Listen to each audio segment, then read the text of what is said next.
Hello everyone, আজকে আরেক জোড়া কানের দুল বানাবো। সেটি হবে সূর্যমুখী ফুলের ডিজাইন। তো এখানে আমি মোল্ডেড ক্লে নিয়ে নিয়েছি। ক্লেটাকে লম্বা করে শেপ করে নিয়ে তারপর ছোট ছোট করে কেটে নিয়েছি পাপড়ির জন্য। তো এখন আমি সবগুলো পাপড়ি বানিয়ে নেব। তো এখন আরেকটু ক্লে নিয়ে দুটো দুলের নিচের অংশে পাপড়ি লাগানোর জন্য চ্যাপ্টা করে তারপর পাপড়িগুলো সবগুলো লাগিয়ে নেব।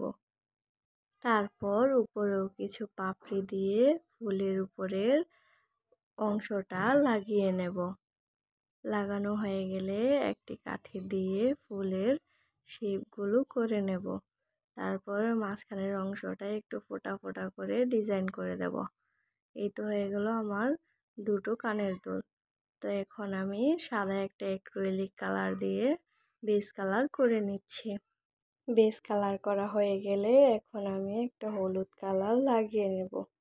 তো হলুদ কালার লাগানো হয়ে গেলে তারপর হালকা একটু লাল দিয়ে আমি সূর্যমুখীর শেপ করে নেব।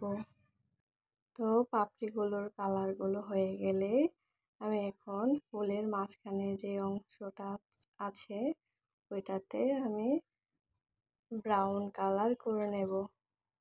কালার করা হয়ে গেলে আমি শুকিয়ে বার্নিশ করে নেব। তারপর কানের দুলের পিছনের অংশটা লাগিয়ে আমি পরে নিয়েছি।